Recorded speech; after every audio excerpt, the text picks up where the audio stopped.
sa pagtutok ng federasyon. Sa CCTV video ng Ayon Hotel sa Baguio, kung saan tumuloy si dating DPWH Undersecretary Maria Catalina Cabral. Makikita ang huli niyang sandali bago natagpo ang uwala ng buhay. Eksklusibong nakuha ng GMA Integrated News ang mga CCTV footage na hawak na ngayon ng mga investigador. Bah, tatlo yun, ang dami nun ah. Sa bagay, backtracking sila eh. So, Tapos si Silvia ang subpina sa hotel ng PNP at NBI. Mag-aalauna ng hapon ang unang makikita ang paglalakad ni Cabral papasok ng driveway ng hotel. Makalipas ang wait. 5 minuto ng Silvia ang subpina sa hotel ng PNP at NBI. Mag-aalauna ng hapon ang unang makikita ang Mag-aalauna ng hapon. Ba, di ka nakasakay ng kotse? Bakit hindi ka nakasakay ng kotse? Di ba sabay kayong umalis sa lugar? paglalakad ni Cabral papasok ng driveway ng hotel. Makalipas ang 5 minuto, sunod na makukunan ang kanyang SUV na minamaneho Red flag. Hindi naman red flag. Sino kayo nausap mo? ng kanyang driver na si Ricardo Hernandez. Sino nakausap mo, pre? Balik ka kumpisa. Sino nakausap nito? Saan ka dumaan? Pupuntahan natin ha. Pupuntahan natin yung mapa ng Ayon Hotel ha. Pupuntahan natin para clear tayo ha. Ayon Hotel Google Earth. Ba tayo ha? Saan yung Ayon Hotel? Ayon Hotel. Ayan. Ito ha. Malinaw na malinaw ha. Pupunta tayo dyan. Ito yung lugar. Ito yung lugar. Ito. Kita nyo yan. Kita nyo yan. Ito yung pinasukan. Ito yung nilakaran ni ito yung entrance eh. Yan yung entrance. Punta tayo dito ngayon. Puntahan natin yung kalye. Yan. Puntahan natin yung kalye. Ito yung itsura. Ito yung Ayon Hotel. Okay? Yan yung Ayon Hotel. Yan ha. Yan yung Ayon Hotel. Ito yung nilakaran ni Yusek Cabral. Ayan yun. Ito yung lugar na yun. Ha? Ito yung lugar na yun. Okay? Yan yun. Yan o. Hernandez. Kukunan ang kanyang papasok ng driveway ng hotel. Makalipas ang 5 minuto, Ibig sabihin, nauna siya. Pero 5 minuto eh. Siguro, let's be conservative. Naghahanap ng parking sa labas. Right? 5 minuto, walang nakita. Pero nung una pa lang, wala nang papasok naman sa loob eh, di ba? sunod na makukunan ang kanyang SUV na minamaneho ng kanyang driver. Yan yun ha. Kitang-kita ha. Yan yun. Yan yun. Ito yung lugar na yun. Ito yung lugar na yun. Yan ha. Yan yung lugar na yun. Yan Sa kabila. Tingnan tayo sa kabila. Meron sa unahan Exit nga lang to. Exit. Exit. Pero hindi dyan yung camera eh. Doon talaga sa kabila yung camera. Okay, So, anong oras yon? Anong sabi? Anong oras? Teka, tingnan natin. Na si Rick Nuto nang makikita ang nasa hotel ng PNP at NBI. Mag-aalauna ng hapon ang unang Mag-aalauna ng hapon. Anong oras sila doon ng una? Meron tayo nakuwang doon na 10 a.m., right? 10 a.m. Okay, lista natin ha. Meron tayo nakita. Punta tayo ha. Saan na may Meron ditong may ng 10, may stamp ng ng time. Mga 10 a.m. siya nakita. Yun yung una. Right? Saan na ba yun? Ba't wala? Ito. Kinat nila eh. Walang nakalagay na timestamp. Okay lang yan. Ito naman eh. Yan naman eh. 13:12. So, tama lang din naman yung time na yun. Ito yung sa dashcam. Yung dashcam na ito, dito, may nakalagay dyan 10 a.m. 10 a.m. mga around that time. Okay? Around that time, 10 a.m. Tapos, within sa 10 a.m. tsaka alauna, doon nangyari, pumunta yung police, pinaalis sila, tapos pumunta sila doon sa hotel. Okay? Doon nakalagay, okay? makikita news ang mga CCTV footage na hawak na ngayon ng mga investigador. Matapos si Silvia ang subpina sa hotel ng PNP at NBI. So, 10, 11, 12, 1. 3 hours. Mag-aalauna ng hapon ang unang makikita ang paglalakad ni Cabral papasok ng driveway ng hotel. Dala yung bag niya. Makalipas ang 5 minuto, sunod na Okay, dalawa. makukut Cabral papasok ng driveway ng hotel. Makalipas ang 5 minuto, si Silvia ang subpina sa hotel ng PNP at NBI. Mag-aalauna ng hapon ang unang makikita ang Bakit dala yung bag? Kung inantay lang yung sasakyan, dapat hindi niya dala yung bag. Right? Kasi, hindi nga dala yung bag nung tumalon eh. Nung pangalawa, right? So, meron tayong dalawang ano dito, inconsistent na information sa behavior ni Yusek Cabral. Okay? Meron tayong inconsistent behavior. Ito ay dala niya yung bag. Kung magpa-park lang, bakit niya dala yung bag? Unless may pinanggalingan siyang ibang lugar, tapos naglakad lang to si Cabral papasok sa hotel. Tapos sinabi na po ipasok na lang sa mag-ano na lang sa Ion Hotel. Nasa Ion Hotel siya. Doon niya sinabi siguro. Make sense, 'di ba? Sa palagay niyo make sense 'yon? Kasi dala niya yung bag eh. Dala niya yung bag. Hindi niya dala yung bag doon sa pangalawa. Pero hindi inconsistent. Hindi niya kinuha yung bag. So, ba't niya dala yung bag ngayon? Kaduda-duda, parang lutang siya kay, ha? Hindi mo pwedeng yan. Alam mo, hindi mo pwedeng i-evaluate yung lutang. Okay? There's nothing wrong with lutang. Kahit hindi ka mag-self-unalive, pwede ka maging lutang dahil puyat ka. So, hindi ko alam kung para sa niyan plug-in ang lutang siya. I don't give a shit. Hindi natin pwedeng evaluate yan. Okay, let's go. Lakad ni Cabral. Ito, dala niya yung bag niya. Pero sa pangalawa, hindi niya dala yung bag niya. Okay lang sa kanya na iwanan niya, right? So, dalawa ang pwede kong dito, i-posit dito. Either, sabi niya, ganito, sige maghanap ka na lang ng parking. Maghanap ka na lang ng parking. Kinuha niya yung bag niya, bumaba muna siya, naghanap ng parking si kuya, and then, walang nahanap, kaya pumasok. Okay? Okay. Pangalawa, magkaiba sila ng pinanggalingan. Bumaba somewhere, and then nilakad na lang ni Cabral etong hotel, and then sinabi niya kay kuya driver na sa sa Ion Hotel na lang.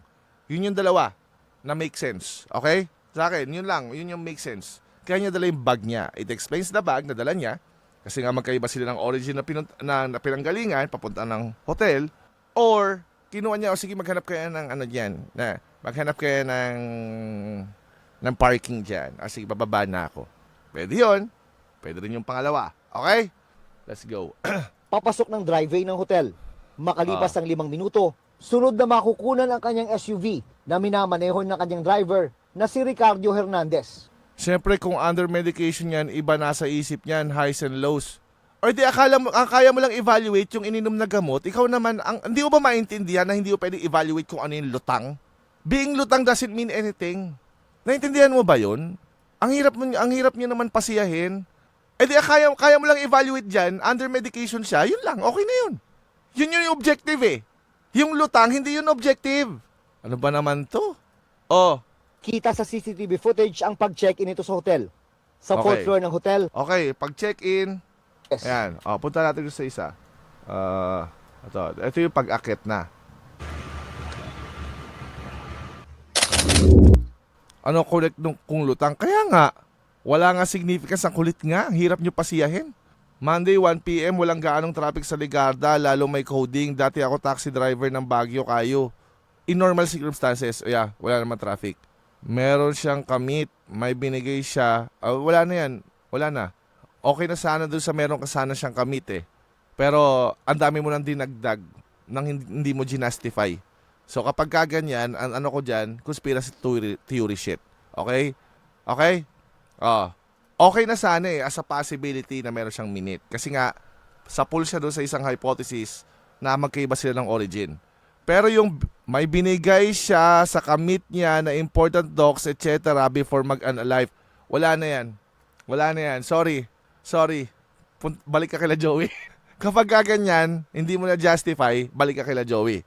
Okay, punta tayo kila Joey. Tapos, okay, punahin ko na lang na kamukha ni Mystica, ganon din yung significance. Ganon, ito naman yung damit niya din talaga. Okay. May dala siyang bag. Teka. May dalang bag si kuya, dalawa. Ito, dalawa. Ito yung siguro sinasabi na bag. Ito siguro yon. Yan siguro yon. Ayan, yan siguro yung bag. Balik na ako sa work. Hindi, kay Joey ka muna pumunta. Too much baggage na yan, pre.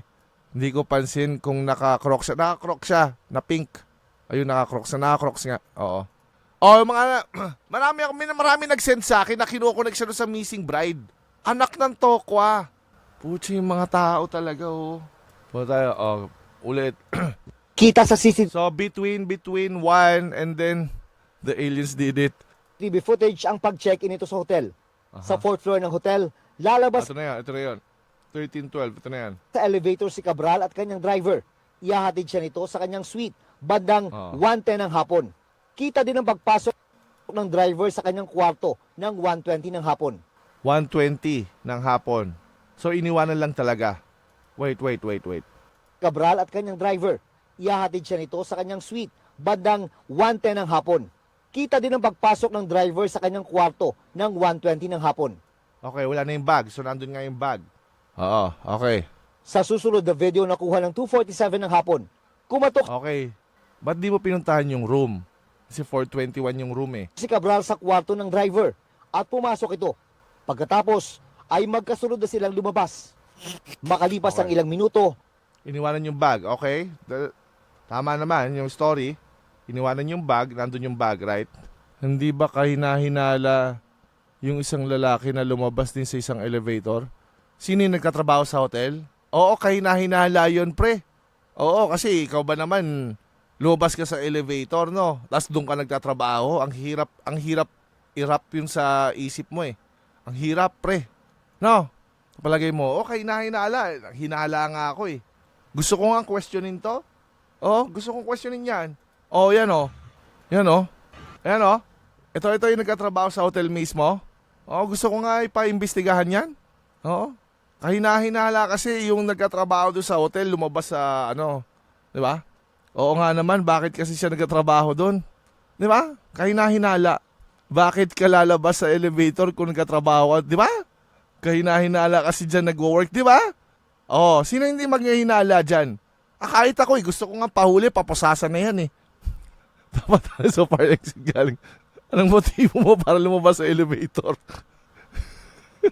Hirap mag-work, nagiging suspect bigla. Kaya nga eh, patawag sa Senado yung lumabas sa elevator. Oo nga eh. Ba't nasa hotel ka rin hinala talaga? Ang hilig ng mga... Pero dito nyo makikita, di ba? Dito nyo makikita. Ito lang, hindi, example ko lang. Diyan pa lang sa comment kanina, kahina-hinala, di ba? Conspiracy theory shit. Ngayon nagigets nyo na kung bakit ang laging pinapakain nila Joey, nila Saz, nila Maharlika, kung sino-sino pa, is conspiracy theory. Bakit? Kasi mahilig ang tao dyan. Especially if you cannot unfalsify it. If you cannot falsify it. If it's unfalsifiable, they like that.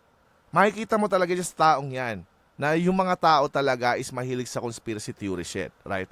Kaya wag na kayong magtaka kung bakit yan yung pinapakain sa iyo nila Saz, nila Joey, nila Coach Jarrett, kung sino-sino yung mga diaper vloggers. Kasi patok eh. Nasa likod yung isang kamay, bakit kaya baka yun ang hinawakan na ganyan yan tapos nagkaroon ng concussion. Di ba? Pag pumasok pala sa elevator dahil wala nang labasan. O, di ba? Kasi nga naman, ba't nga naman lumabas to? Tapos parang susundan pa sila, O parang may nilagay sa likod. Baril siguro yon. Guys, feeling ko baril yun. Ayun, may nilagay sa likod, baril siguro yon. Tapos susundan pa sila. Nako, kahina-hinala talaga yan. Di ba? May nilagay sa likod, Di ba? Di ba, napaano ko yung utak nyo? Tingnan nyo. Sinundan pa sila. Ang makapag-falsify ba niyan si Falsis? Tingnan nyo, sinundan pa sila. Yung tip binulsa. Oo nga, mukhang M16, di ba? M16. Portable. M16. Sinundan pa sila, Kahina-hinala. Kahina-hinalang, manggagawa. Okay na ba tayo? Pinagbigyan ko na yung kahina-hinala mo. Sa'yo na yan, ha? Posibleng iaabot ang lista ng insertions pinaabot sa hotel boy. Tama? Mukhang ayun yung inutusan, yung katrabaho doon. Pag alis nila, sinundan sila, binuksan yung pinto, tapos may kinuwang doon sa papeles. Hinanap yung kay Sandro Marcos, kay Romualdez. Di ba? Yun yung inutusan. Sabi, lagyan mo ng kutsilyo, ganon. Pucha, sabay Pasok sa bulsa ang AK-47. Ibebenta niya kay kay Llamas. Tingin ko nabayaran ng aliens yung hotel boy. Pinangakuan niya na tutulungan habang buhay. Ang daming hinala, hindi na tumatapos. Di ba? Naintindihan niyo ba yung point ko? Ang daming hinala. Putya, hindi tayo matatapos dito. O yung sasakyan, tinabihan. O yan, tinabihan yung sasakyan, Baka yan yung kausap. Putya. Tapos yung kabila, ito yung kausap, tapos ito yung bodyguard. Ito pala yung bodyguard, tapos ito yung kausap. Kaya niya tinabihan yan. Kasi yan yung kausap. Di ba? Pwede kang gumawa ng kahit ano. Ba't may doon? May tao doon, pre. Binabantayan sila. Ay umalis ang SUV na hinihinalang dumiretso na sa Cannon Road bago Bakit yung police? Hindi, guard. Ba't yung guard? Ginaguide sila. Bakit nalaman nandun sila? Ha? Naku, minaman-manan talaga. Infinite possibilities talaga. Talaga. Magkahiwalay sila sa elevator para hindi halata sa CCTV. Look out, may sumenyas. Oo, gagi. Ayun, tingnan mo. Ay umalis ang SUV na hinihinalang Paano niya nalaman nandyan yan? Ha? Paano niya nalaman? Tamang hinala lang ang atake. Paano niya nalaman nandyan yan? Ang bilis naman. Baka sinusundan siya simulat sa pool. Diba? lang dumiretso na sa Cannon Road bago mag-alas 3 ng hapon. Hindi May tao dito. May magbubukas ng phone yan. Sabihin niya, uy, nakalis na sila. Ganon. Diba? Yan Yan Ito lookout yan. Lumabas na sila. Putya, sinenyasan yung isang nasa sasakyan na umalis ang SUV. Ito nga maglalabas sa cellphone yan malamang. Ng driver sa hotel ng pasado alas 5 ng hapon. At ang pag-alis ulit ito pasado. Maglalabas sa cellphone yan. Magtitimbre yan. Nakaalis na sila. Ito pinakamagandang tanong dyan. Ba't may ng kamay dyan? Ibig sabihin yan, may nagmanman talaga. May kumuha ng ebidensya. Para magmukhang ganyan. Tingnan mo, may kamay may kamay Isa lang ibig sabihin yan. Talagang sinundan sila. Videohan tingnan mo. May kamay tingnan mo. Kasi ng pagbalik ng lang dumiretso yan na may tao sa likod Binabantayan talaga sila. Ayan may tao sa likod may tao sa likod, talagang minamanmanan sila. Ba't may tao sa reflection? Kaya nga, di ba? Minamanmanan talaga sila, tas may kamay sa pa, Cannon Road bago mag-alas 3 ng hapon. Tamo, ayan kamay tas may tao pa sa likod ba't ganyan? Ang daming kasabot, gagi. Hindi na nakuna ng pagbalik ng makalipas ang ilang minuto silang lumabas. Makalipas ang ilang minuto, ay umalis ang SUV na hinihinalang dumiretso na sa Cannon Road bago mag-alas 3 ng hapon. Hindi na nakuna ng pagbalik ng driver sa hotel ng pasado alas 5 ng hapon. At ang pag-alis ulit ito pasado alas 6 naman ng gabi. Wait. Na sa Cannon Road bago mag-alas 3 ng hapon. Hindi na nakuna ng pagbalik ng driver sa hotel ng pasado alas 5 ng hapon. At ang What? Kita mo? Sabi ko na Anong ibig mo sabihin hindi na nakunan? Ibig sabihin may kumukuha talaga? Grabe to. Sino ba tong reporter na to? Ano ba yung CCTV nagde-decide kung i-record niya o hindi? Ganun ba yon? Paano hindi na nakunan? Importante yon. Ano sinasabi mong hindi nakunan? Yung CCTV pa nagde-decide? Bakit kunan ko yan Dumating, yan yung customer kanina. Okay, sige, huwag natin kunan. Ganun ba? Anong hindi nakunan? Sinasabi mo? Wala nang record, kaya nga. Paano hindi nakunan? Baka hindi bumalik. Choosy. Choosy yung CCTV. Yan yung kaninang customer. Huwag na kunan yan, okay na yan. Sabi ng CCTV, ganon? alis ulit ito. Hindi na nakuna ng pagbalik ng makalipas ang ilang minuto, ay umalis ang SUV na hinihinalang dumiretso na sa Cannon Road bago mag-alas 3 ng hapon. Hindi na nakuna ng pagbalik ng driver sa hotel ng pasado alas 5 ng hapon. At ang pag-alis ulit ito pasado alas 6 naman ng gabi. Para mo nalaman yung time? Kung hindi nakunan, para mo nalaman yung time? Anong kalokohan yun? Importante yun Sir, importante yun, sir. Nauhuli sila. May limit sa exposure bawat character. Choose yung CCTV Hindi pwede yun. Hindi naman pwede mamili yung yung CCTV kung ano yung kukunan niya. Alam mo rin yung oras. Paano nangyari yun? Baka nakita niya. Sa Cannon Road bago mag-alas 3 ng hapon. Hindi na nakuna ng pagbalik ng driver sa hotel ng pasado alas 5 ng hapon. At ang pag-alis... Para mo nalaman? yung oras. Hulaan ko, hindi rin nakunan yung pagpasok ng driver sa hotel ulit nung alas 5. No. Okay na pa naman yun. Hindi mo naman alam kung ano yun. Syempre baka nagbibihis yun o ano naman. Pumasok naman. Hindi naman pilit. Yung 5 to 6, yung pagpunta ulit ng driver at yung pag-alis ulit, importante yun. At saka importante rin yun kung pumasok yung sa hotel, yung driver, at umakyat sa room. At kailan din umalis. Kasi meron kayong CCTV dyan sa camera may CCTV kayo dyan sa hotel sa hallway, sa pagpasok, dyan sa parking. Right? Unless nagsisinungaling yung driver na bumalik siya sa hotel, andun siya nung insidente. Kung ganun man, bakit nila gustong protektahan yung driver? Sige. Sulit ito pasado alas 6 naman ng gabi bago mag-report sa Baguio City Police Office Station 6 sa Cannon Road. Ang ibang nilalaman ng mga CCTV ay hindi na ipinakita sa GMA Integrated News dahil kasama ang mga ito sa malalimang investigasyon ng NBI at PNP. Baka siguro kung sino yung mga naandun din at the same time, sino yung mga guest, yun yung point doon. So, make sense naman na hindi ipakita lahat yon. Pero dapat ipakita din yung pagbalik, yung buong story. Yung buong story. Yung story is pumunta doon, tapos pumunta ng hotel, tapos bumalik, tapos umalis ulit yung driver, pinaalis. Pagbalik niya, hinahanap niya, pumunta siya ng hotel. Pagpunta niya ng hotel kasi kala niya nandoon, then pagbalik niya, tsaka niya nireport. Importante yun. Kasi kung hindi ganoon yung nangyari, hindi naman maro-rule out na self-unaliving pa rin.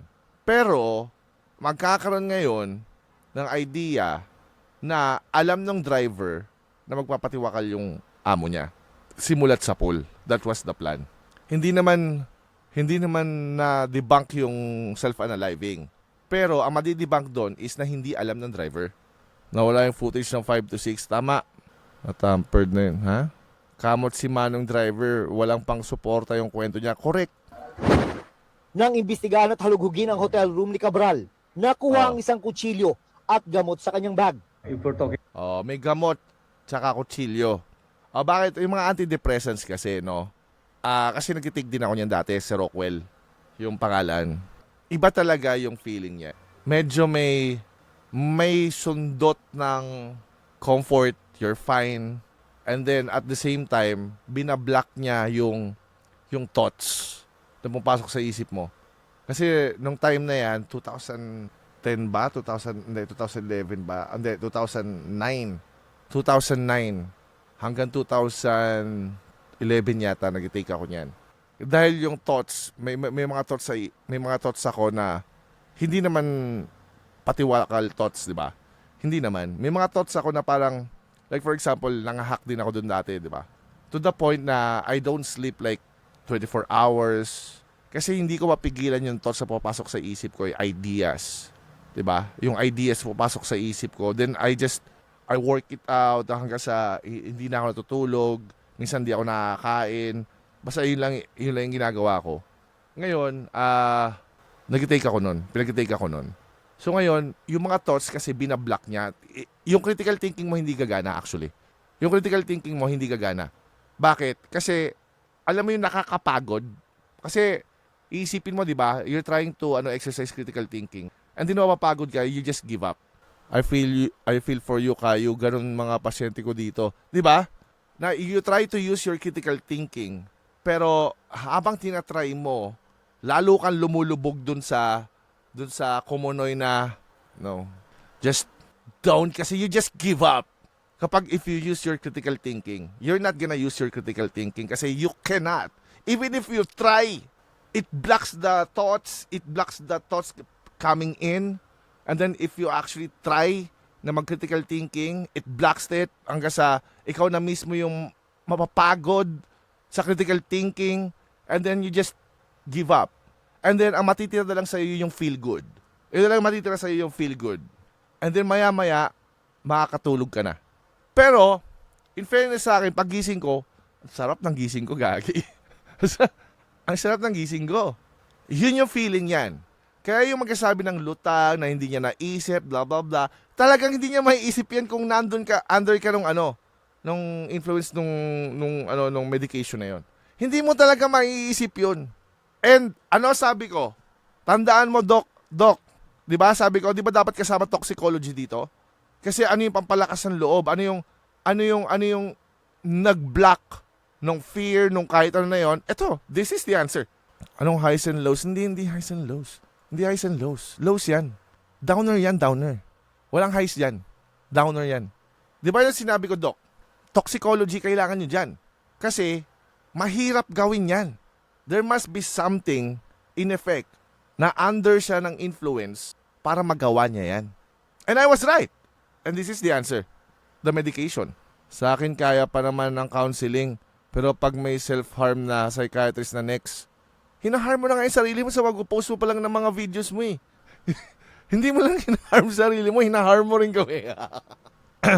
O mga SSRI inhibitors na drugs usually nag-i-inhibit ng sense of danger mo. Yeah! Kaya sabi ko, toxicology sagot dyan. Kasi hindi niya kayang gawin niya ng normal siya. Alam mo yung overthink? Kasi maisip mo pag tumalon ako, ganito yung tsura ko, masakit ba, ganyan-ganyan. Di ba? Pampalakas ng loob or pampamanhid ng feeling or thoughts. Yeah! Kaya in-explain ko sa inyo yung effect sa akin ng Seroquel. That's the effect. Gets? Kung may ganun ka, tapos may kutsilyo ka sa ano, it's still consistent with self-unaliving. Oh. About the knife or the items that were ng PNP. Nang imbestigahan at halughugin ang hotel room ni Cabral, nakuha ang isang kutsilyo at gamot sa kanyang bag. if we're talking about the knife or the items that were recovered, yung knife for self-protection, while the medication, Isa self-protection. we secured that. We also took Sa bagay, self-protection ang gusto yung gawin para hindi maging bias sa self-harm. tissues so that we can study if these medications were used. Sabi ng PNP, Okay. lumabas sa laboratory test na nagpositibo si Cabral sa isang uri ng antidepressant drug. Pero base sa mga ebidensya, Under. pwede nang i-rule out ang foul play. Sabi ni Interior and Local Government Secretary John Vic Rimulya. Ganun pa man, Kaya hindi ubra yung video na kumakalat about her fear of heights. Hindi ubra. Dapat nag-red horse na lang si Yusek kasi yun ang tama. Malakas ang hangover kinabukasan. Parang binibiyak yung ulo. Too soon. Naalala ko sa psych rotation namin, halos mga zombie lahat ng naka-antidepressants. Totoo. kailangan isabi ni Interior and Local Government Secretary John Vic Rimulya. Ganun pa man, kailangan isa ilalim sa digital forensic.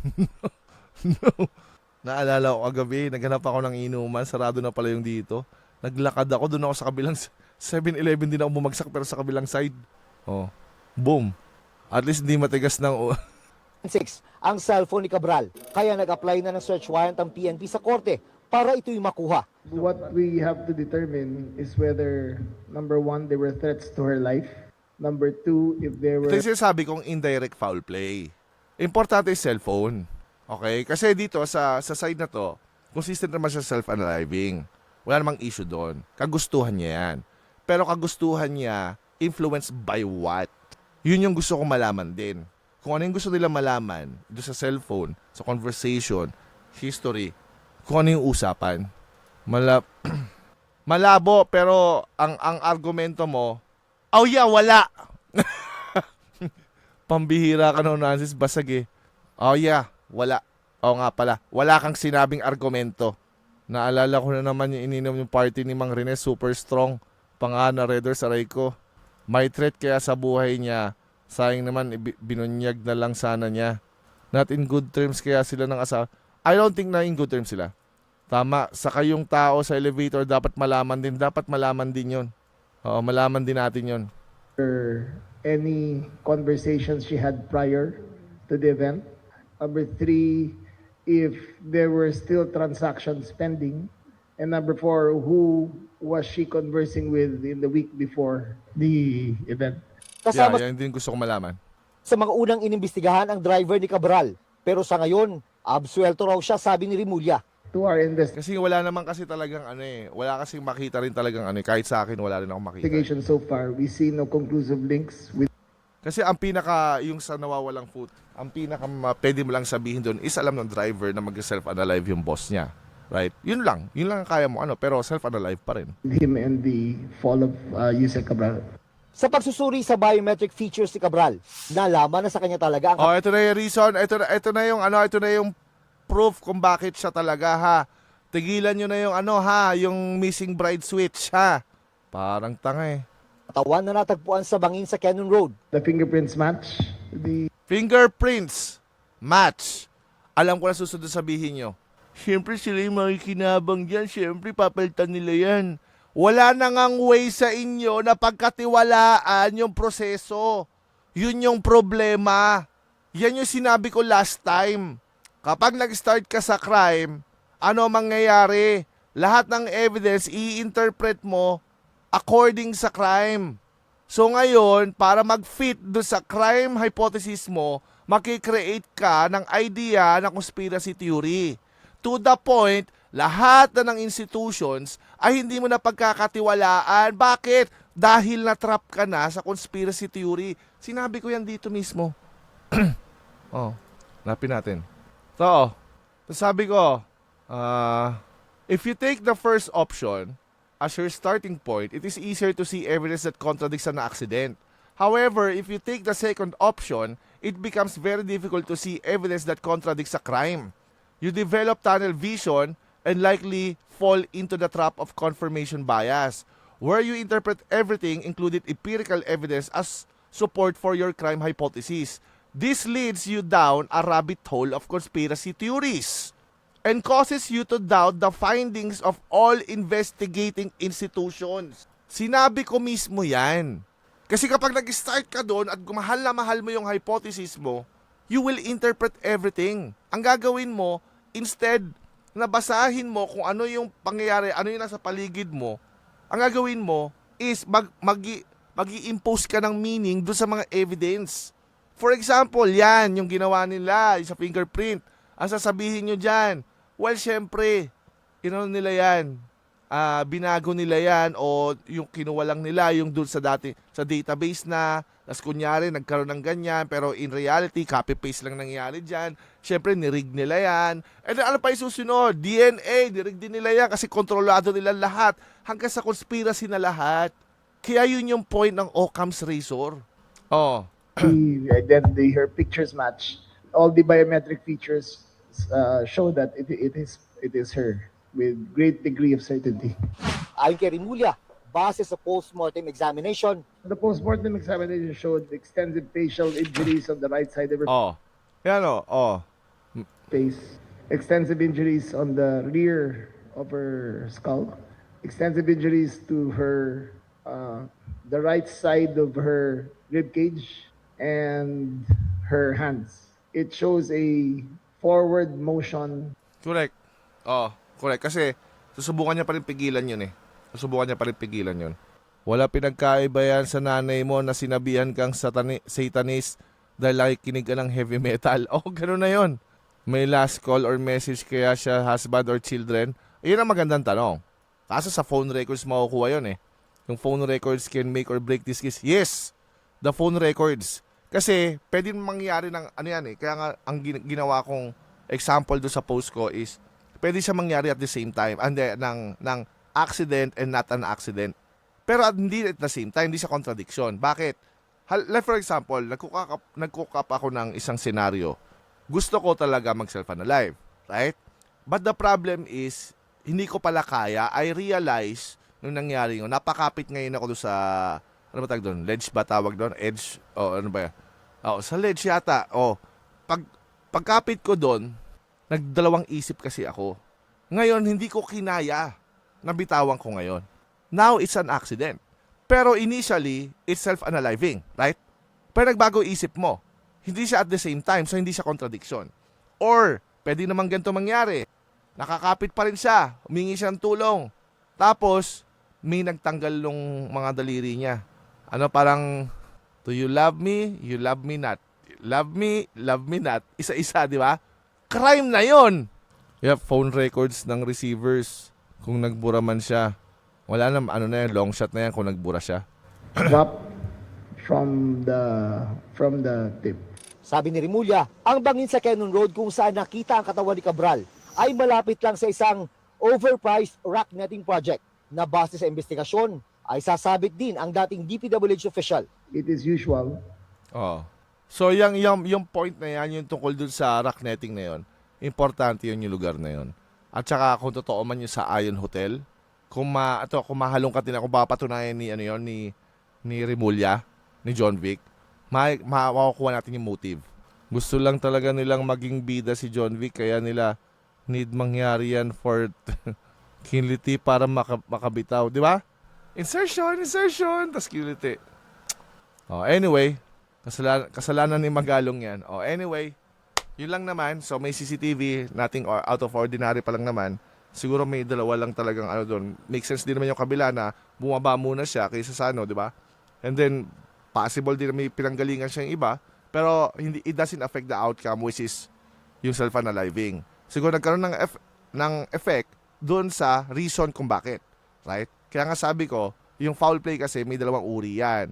Yung unang uri niya is yung directly involved na ikaw mismo yung tumulak, something like that. Indirectly is threaten, blackmail, or blah blah blah, ito yung gagawin. Yan ay indirect foul play pa rin. Okay? Pero yung self-unaliving, hindi natin maka-question yon. It is consistent na self-unaliving siya. Pero, ang tinatanong natin ngayon is yung reason. Kasi yung reason, naandun na ngayon yung possible foul play indirectly. It's hard to prove, pero at least we get the whole picture, right? Anyway, God bless sa inyo lahat. Bye-bye.